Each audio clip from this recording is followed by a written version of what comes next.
tudo bem com vocês? Eu sou a professora Daniele e nós vamos começar agora mais uma aula de ciências. Vocês se lembram que a gente já vinha falando sobre solos? Então hoje eu trouxe mais um pensamento para iniciarmos a aula de hoje. Quando a semente cai em solo fértil, não importa a diversidade do terreno, ela crescerá e se tornará o fruto de suas aspirações.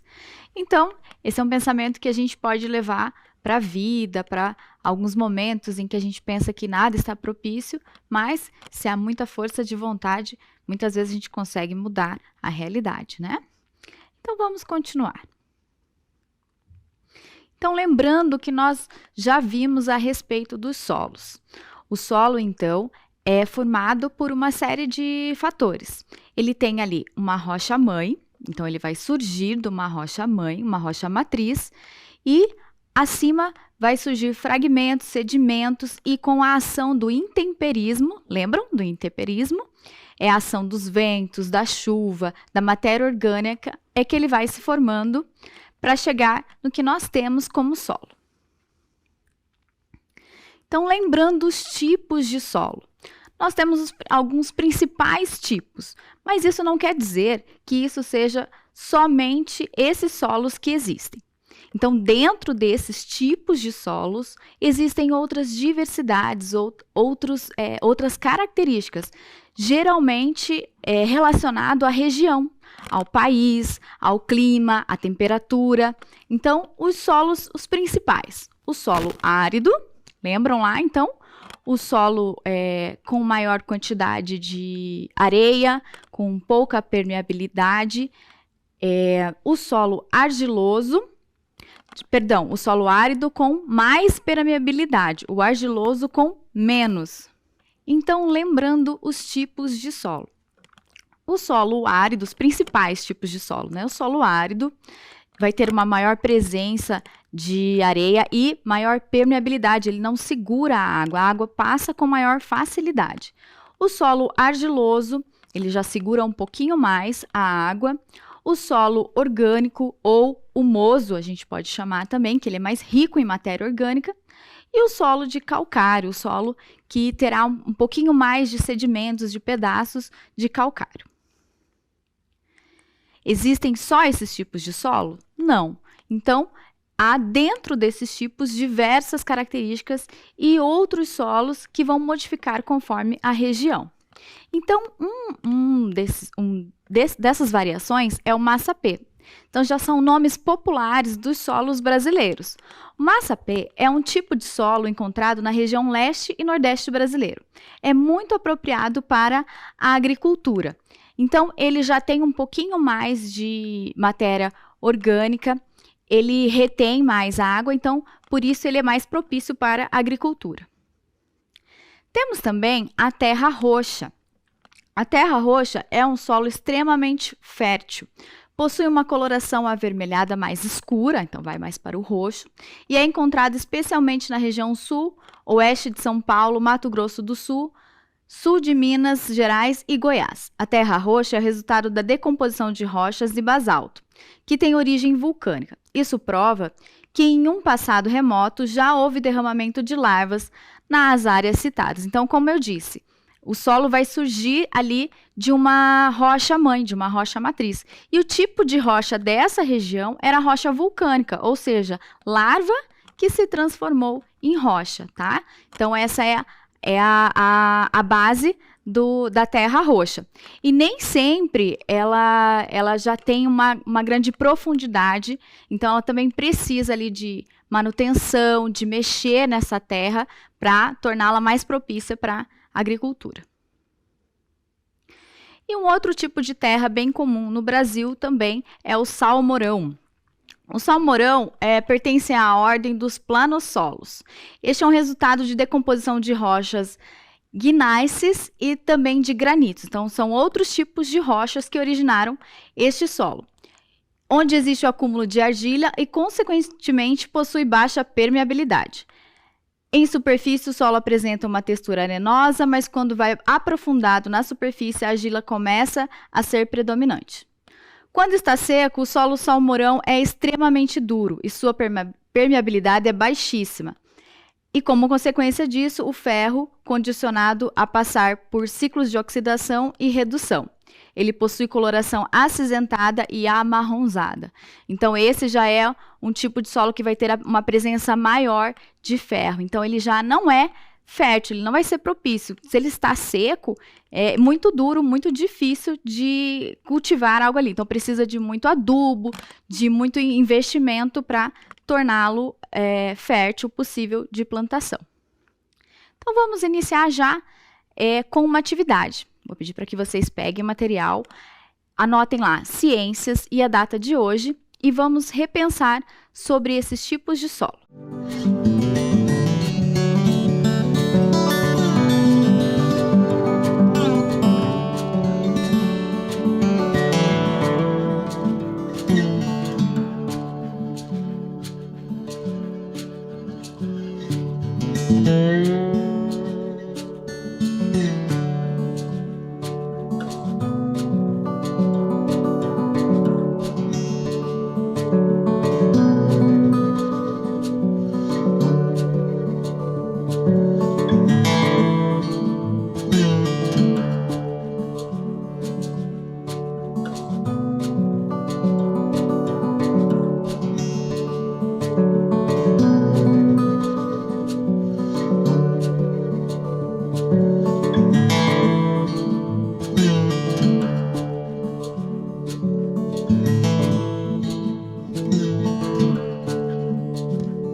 Bem, agora vamos escrever o nosso primeiro exercício.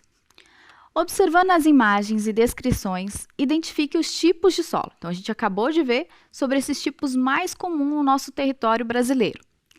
Então, vamos observar.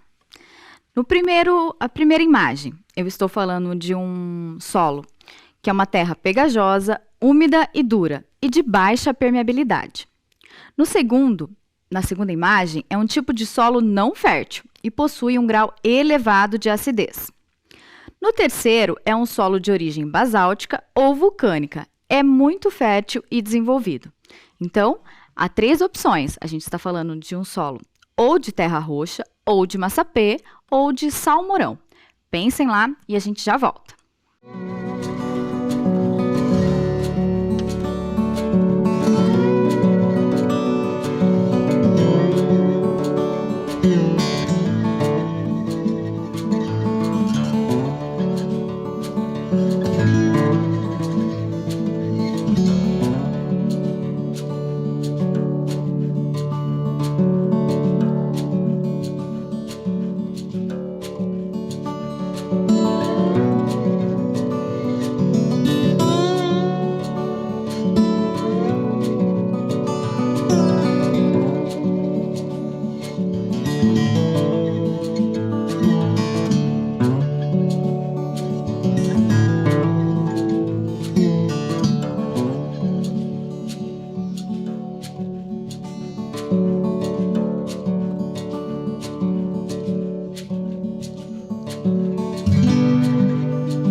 Então, vamos lá? Conseguiram relacionar? Então, um tipo de solo que tem esse aspecto pegajoso. Então, ele inclusive tem esse nome, olha lá, vamos conferir. A primeira imagem é o massapê, exatamente por isso, se diziam que era de amassar o pé, porque quanto mais você mexia, ele ficava pegajoso. E o segundo solo, já com essa cor amarronzada, de baixa fertilidade, então ele não é muito propício para as plantações, é o solo salmourão. E por último, um solo bem desenvolvido, tem bastante matéria orgânica, é a terra roxa. Então confiram, corrijam aí e a gente já volta.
Então, conferiram?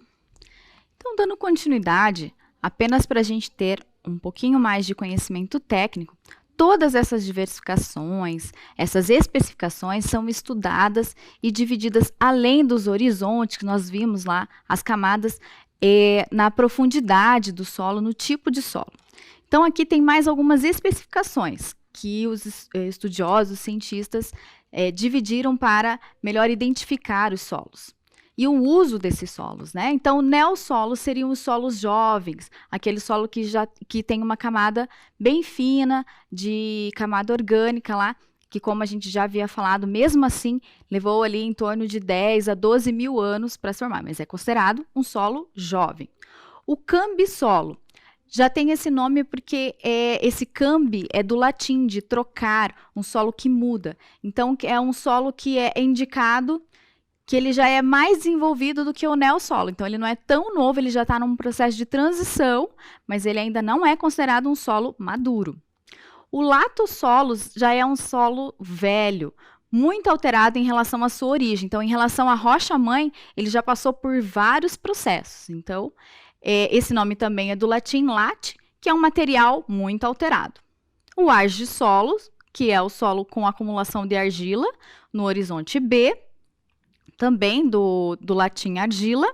O gleissolos, que vocês já devem ter ouvido falar também daquela massa de glei, que é bem parecido com a argila, mas ele tem componentes diferentes, uma composição e especificações diferentes. E o organossolos, que são solos com altos teores de matéria orgânica. Nome também derivado do latim, orgânicos, que é pertinente ao composto de carbono. E por que é interessante saber de tudo isso? Bom, esses estudos vêm se desenvolvendo ao longo do tempo.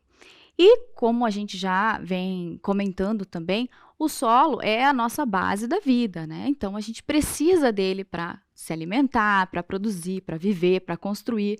Então, ter esse conhecimento do tipo de solo vai dizer se aquele local é apropriado para construção, se é apropriado para plantações, para agricultura. Porque o que acontecia? Antes não havia esse estudo e acontecem aí alguns problemas com relação ao solo que nós já vamos ver. Então, olha só, olhando o nosso estado, o Paraná. Aqui a gente tem a região noroeste, a região de Umuarama, por aqui Ponta Grossa, e bem nesse pedacinho aqui está Curitiba. Então, esse é um solo, um mapa feito do estudo dos solos, que vai dizer qual é a predominância do tipo de solo naquela região. Mas é lógico que pode existir outros tipos na mesma região. Vamos ver Curitiba, por exemplo. Olha só, a legenda para cada cor daquela ali no estado. Então, a cor mais laranja, ali, um laranja mais vivo, é o cambissolo, lembra? Então, é um solo que já não é tão jovem, que está em processo de mudança. Também daí teremos aqui o latossolos, que daí já é um solo bem formado, um solo que já tem uma camada bem profunda de matéria orgânica. Então, olha só, na nossa região de Curitiba, a gente tem um latossolo, um cambissolo, um neossolo, tem só esse tipo de solo? Então, isso vai corresponder à nossa atividade econômica. Qual é a região que mais planta aqui no entorno de Curitiba? Temos também atividade econômica relacionado a calcário, ao solo de calcário. Então, todos esses estudos vai identificando o que é propício, claro, pensando também no futuro, em como preservar essa área, em como manter esse solo de maneira saudável e sustentável. Outro estudo interessante é um estudo feito no Vale da Ribeira. O Vale da Ribeira vai pegar ali um pouquinho da fronteira do Paraná com São Paulo. Então, do Paraná, ele pega os municípios de Doutor Ulisses, Cerro Azul, Adrianópolis, Itunas do Paraná, Bocaiúva do Sul e Rio Branco do Sul. Por que essa região é tão interessante? Então, é uma região que já apresenta alguns problemas ambientais. Então, com relação ao uso do solo muito frequente, de retirada de coberturas, ao plantio. Então, começaram a se pensar em alternativas melhores para aquela região. Ainda é uma região bem produtiva, mas é interessante a gente pensar no que ela é mais produtiva. Então, vejam lá. Na região de Cerro Azul, por exemplo, é a citricultura. É a cidade que mais produz tangerina, mimosa, mexerica. Cada lugar tem uma maneira diferente de chamar, pulcã, né, que é comercializada no país inteiro. Então, são um dos maiores produtores, inclusive é uma fruta bastante adocicada, devido à temperatura e à qualidade do solo dessa região. Então, a temperatura aqui de dia é um pouquinho mais quente e à noite esfria, mantém um fruto saudável e deixa ele adocicado.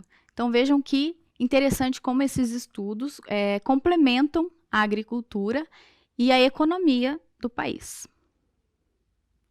E o sistema agroflorestal da Bracatinga?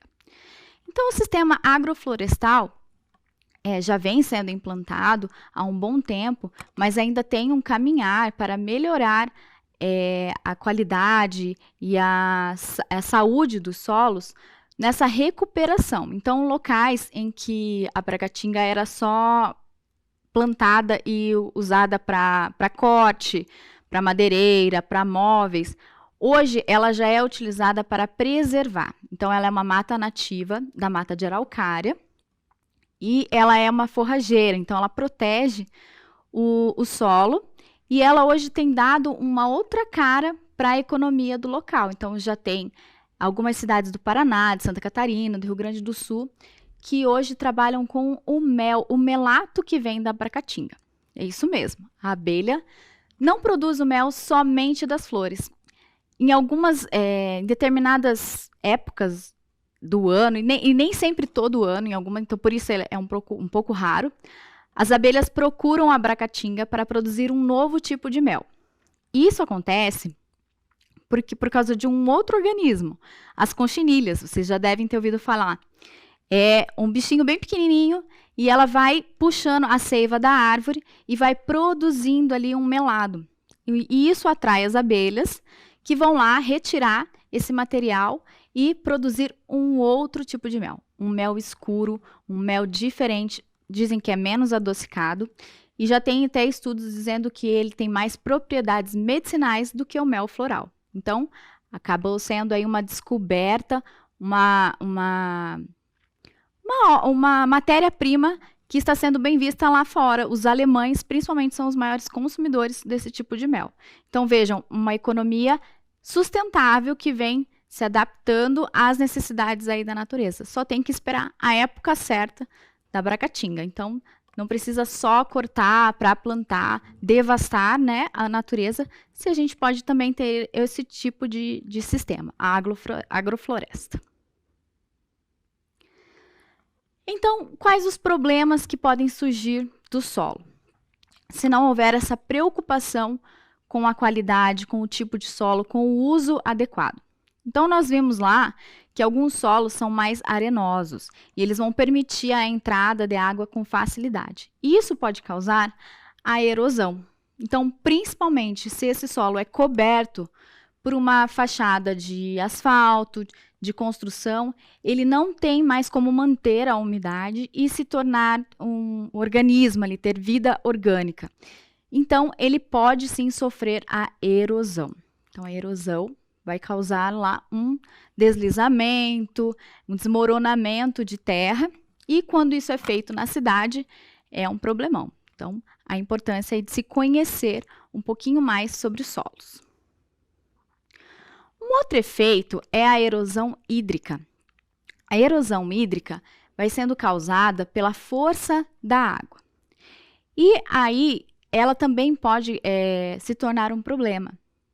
Isso pode acontecer com a força da água da chuva, mas também com a força da água que é escoada nas cidades por onde ela não tem permeabilidade. Quando a cidade tem menos área de vegetação, menos área de gramado, ela não consegue filtrar a água da chuva. Então, ela começa a escoar por algum lugar e aquilo vai criando uma erosão. Nós vamos exemplificar essa erosão numa experiência prática. Eu vou preparar aqui e a gente já volta. Então, para realizarmos essa prática, demonstração da erosão hídrica, nós temos aqui, olha só, um potinho de garrafa mesmo, garrafa plástica, e aqui eu coloquei um pouquinho do solo e a cobertura vegetal. Olha lá, esse é o solo com a cobertura natural. Ok? E este vai ser o solo sem a cobertura. Ok? Então, para simular a chuva, a força da água, nós vamos jogar aqui a água que a gente trouxe na garrafinha. E para dar certo, você tem que jogar com força, como se fosse na chuva mesmo. Então, joga bastante água lá.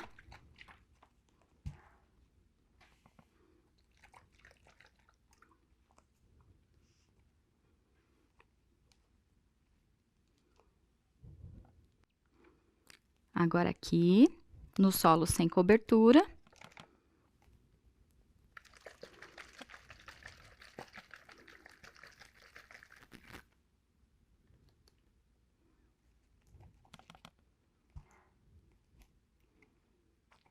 Então, depois que a gente jogou a água, nós vamos observar, olha, o papel é justamente para demonstrar qual foi o efeito da chuva neste solo. Então, este solo que tem a cobertura vegetal, a cobertura natural, ele molhou naturalmente, mas o solo permaneceu preservado. Quase não houve alteração, certo? Então, olha lá. E esse aqui, em que não havia cobertura,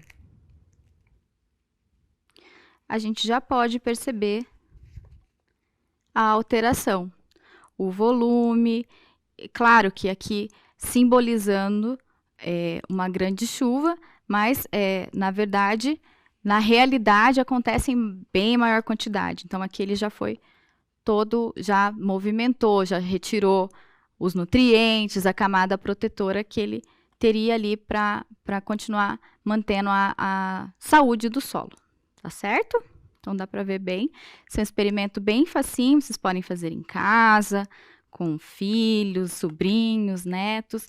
É bem interessante e a gente não esquece mais da importância de manter ali a cobertura natural do solo, sempre que possível, né? E continuando, então, nossa aula. Então, por que a erosão hídrica acaba se tornando um problema? A água não é bom para o solo? Sim, é boa, é importante. Mas, num solo que não segura essa água, ele só vai causar a erosão e a levada, ele vai levar os nutrientes deste solo. Então, ele não vai ser um solo fértil, ele vai ser um solo que vai ficar empobrecido. Então, todas essas modificações, essas especificações do solo brasileiro mudam a ideia que se tinha lá no início, quando os portugueses chegaram aqui e na primeira carta em que Pero Vaz Caminha escreveu, comentou, em si plantando tudo dá. Será que é assim mesmo? Então, olha só, em 1º de maio de 1500, essa carta foi enviada ao rei Dom Manuel, contando sobre a nova terra. A carta, documento considerado de fundação do Brasil, só seria publicada em 1817. O que se lê na carta, no entanto, águas são muitas, infindas, e em tal maneira é graciosa que, querendo aproveitar, dar-se-á nela tudo, por bem das águas que tem. Então, como nós vimos, não é bem assim. O Brasil é tão grande, tão diverso. Inclusive, se nós pensarmos na Amazônia, o solo dela em si, quimicamente falando, ela não é um solo muito fértil. Ela é fértil por causa da cobertura da floresta. Então, é aquela umidade que se mantém ali e com a vegetação que protege esse solo. Porque pela quantidade de chuvas que ocorre no local, esse solo poderia também acontecer uma perca de nutrientes. Então, foi uma primeira impressão que eles tiveram. Claro, nós temos sim muitas áreas bem férteis, mas a maioria dos nossos solos precisam de adubação, de um tratamento especial para torná-lo ali possível para a agricultura. Então, por isso, as outras alternativas, a agrofloresta, outras medidas sustentáveis já estão sendo repensadas para o melhor uso dos nossos solos. Então, pensando também na atualidade, no momento em que vivemos, com relação ao nosso consumo, o extrativismo, o que tudo nós tiramos do nosso planeta, eu vou deixar para vocês um vídeo que vai falar um pouquinho sobre isso, sobre essa invasão do homem no meio selvagem. Em que você pensa quando ouve a palavra pandemia? Máscaras, Distanciamento social, videoconferências, um monte de grupos no WhatsApp, hospitais, cientistas, quarentena, lockdown. Famílias separadas, por um tempo ou sem tempo, sequer para despedidas. Os efeitos da pandemia são fáceis de enxergar. Mas e as causas?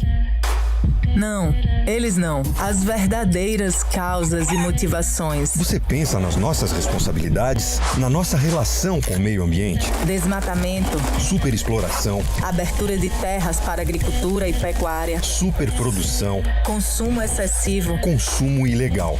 A nossa lista de ações injustas que causam danos ao planeta é longa. Quando destruímos a natureza e ocupamos habitats naturais, quebramos o equilíbrio saudável e os limites do meio ambiente, forçando a vida selvagem a ter contato mais próximo uns com os outros, com os animais que criamos e as pessoas. Tudo isso torna mais fácil a propagação de doenças entre os animais e entre nós, seres humanos.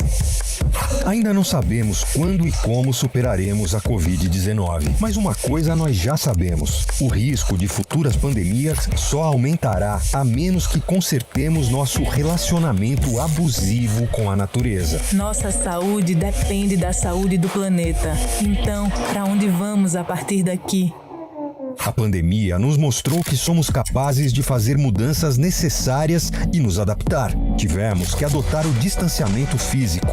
Agora precisamos nos distanciar das coisas que destroem nosso planeta. Nós aprendemos que esforço e cuidado nos levam longe. Agora precisamos continuar a tomar atitudes que, somadas, fazem a diferença. Percebemos a importância de estar ao ar livre. Então vamos proteger e cuidar da natureza que tanto nos oferece. Aprendemos quanta diferença alguns graus podem fazer.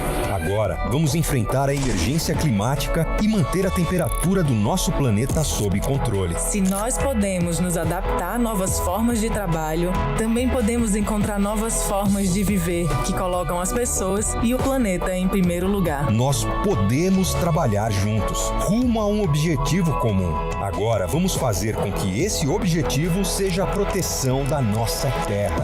Dê o primeiro passo. Compartilhe este vídeo e convide sua família e amigos para agirmos em defesa do nosso planeta. Então, vocês viram? O vídeo fala bem sobre a situação do Covid-19, que alguns cientistas indicam que foi devido a essa invasão do meio selvagem. E que cada vez que isso acontecer, mais vírus poderão sair e vir para o nosso meio humano. Então, o cuidado, pensar nas mudanças climáticas, na saúde do planeta, sempre se faz necessário. Então, dando continuidade, agora nós vamos mais profundo ainda sobre os solos, sobre o nosso planeta. Vocês já pensaram como é a Terra por dentro? Então, além daquelas camadas que nós vimos do solo que demora anos a se formar, aquilo ali é somente a casquinha, a crosta terrestre. Abaixo disso, abaixo do solo, da rocha mãe, há outros componentes que ainda é um mistério sobre o nosso planeta. Nós sabemos muito mais sobre o planeta Marte do que do interior do nosso planeta, mas isso está sempre sendo estudado pelos cientistas. Então, como que é formada? Então, nosso planeta tem a crosta terrestre, um manto e o núcleo. Os continentes situados sobre as placas tectônicas. Então, as placas tectônicas vão estar ali fazendo uma proteção nessa crosta. Então, logo abaixo tem esse manto. Lembra que a gente já tinha comentado numa outra aula sobre um poço bem profundo que foi escavado lá na Rússia para descobrir o que tinha dentro do planeta? Em um determinado momento, a temperatura tão alta não deixou mais possível essa escavação. Então, até a composição da rocha não deixava mais formar esse buraco, exatamente por essa alta temperatura. Então, esse manto é como se fosse uma pasta, e a gente está ali com a crosta terrestre em cima, flutuando sobre essa pasta.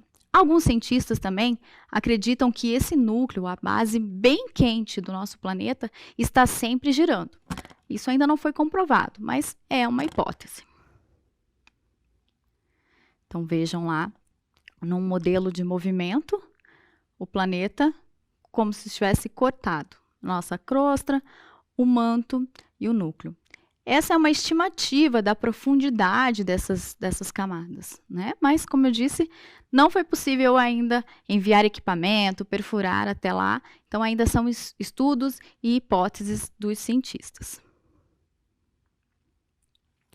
Mais uma vez, as camadas. Então, essas camadas também vão determinar a formação do nosso planeta. Então, alguns milhares de anos aconteceu a quebra dos continentes, a separação dos continentes. Isso por quê? Porque esse movimento, esse manto, esse núcleo, essa temperatura altíssima estão também sempre causando pressão. Então, há uma pressão muito grande e muitas vezes esse movimento expele o calor para fora. Já vamos ver como que isso acontece. Então, acontece como? Através dos vulcões e muitas vezes pelos terremotos. Então, os vulcões, nós podemos verificar a existência aqui dos vulcões na América do Sul, no nosso continente. Nosso país não tem vulcões, então a maioria dos vulcões estão aqui, bem próximo à costa da América do Sul, lá dos países oposto ao nosso lado.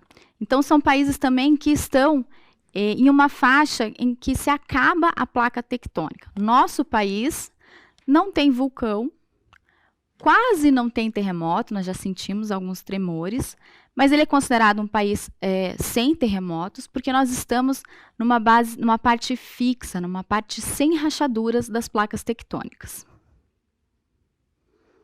Olha só os vulcões. Então, como nós vimos, algumas rochas, alguns tipos de solo se desenvolvem partindo do magma, da larva que vem de dentro do planeta e depois, quando ela seca, se torna uma rocha e ali, com a ação do tempo, de milhares de anos, vai se tornando o nosso solo. Então, aqui nós temos a imagem dos vulcões em atividade e aqui logo quando ele entra em contato com a água, por isso ele se solidifica. Então, seria uma massa quente, um calor muito elevado do magma, que esfria ali naquele momento e se torna rocha. E os terremotos? Por que os terremotos acontecem? Então, a gente tem uma imagem aqui que muitas pessoas devem lembrar sobre o terremoto no Haiti. Aqui, então, era a casa presidencial e logo depois como ficou após o terremoto. Aqui, inclusive, é uma igreja onde tinha a nossa paranaense Zilda Arnes e acabou falecendo no local nesse evento. Então, foi um evento que marcou bastante, pois devastou o país e deixou muitos mortos e feridos. Então, é um evento natural do processo da Terra. Porém, ainda é muito difícil de se medir a magnitude dele. E olha só como acontecem as divisões das placas tectônicas. Então, abaixo da crosta, ali, um pouquinho antes, entre a crosta terrestre e o manto, que há dentro do planeta, existem as placas.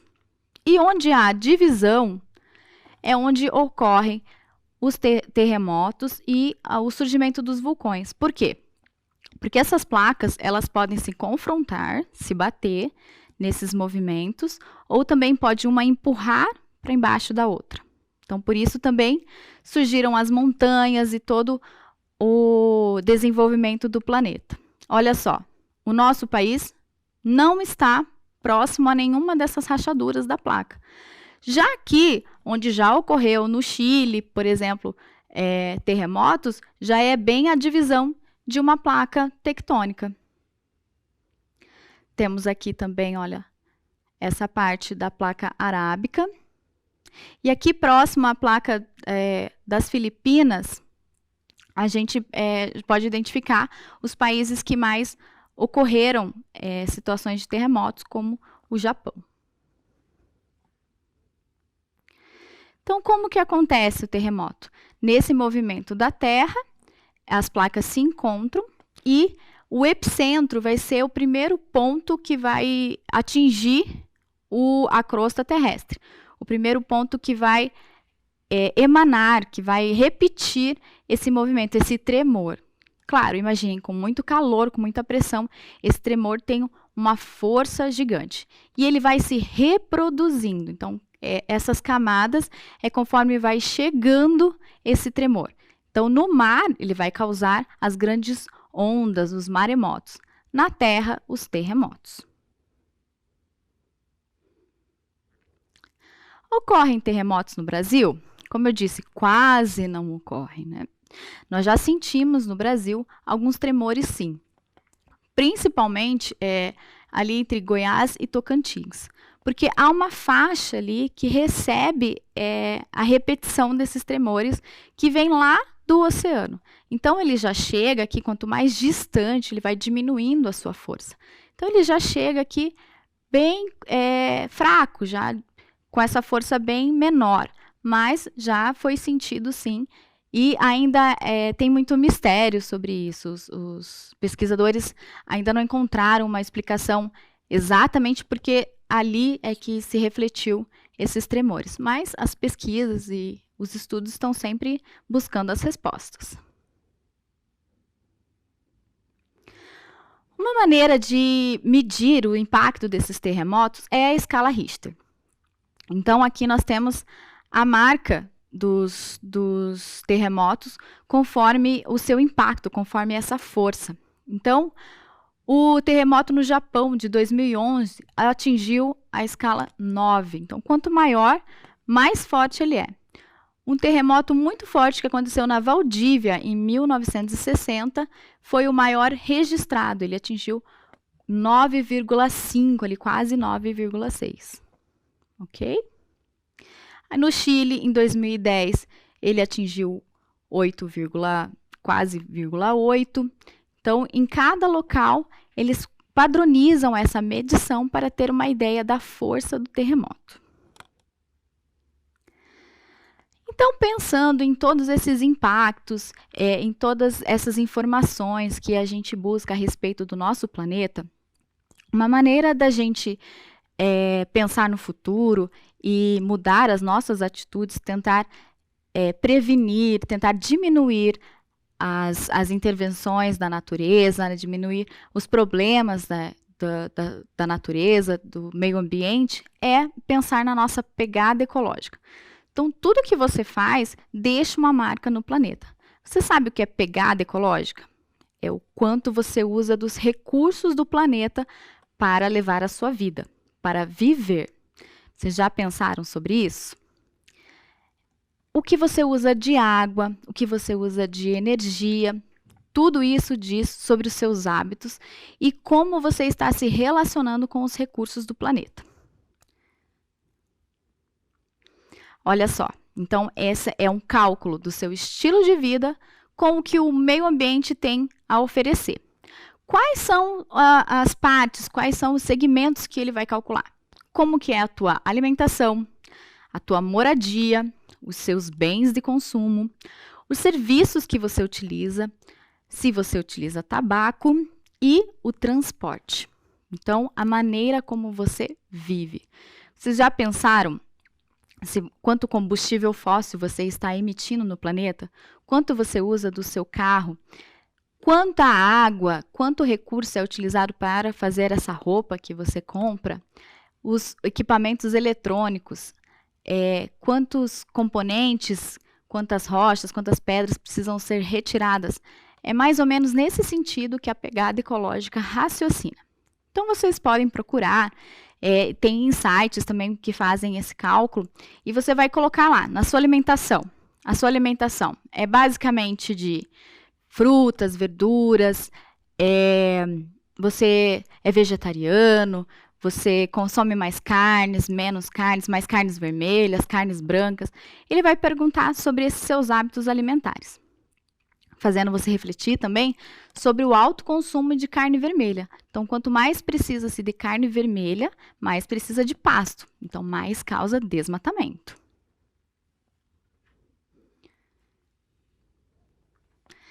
E ali você vai ter uma resposta.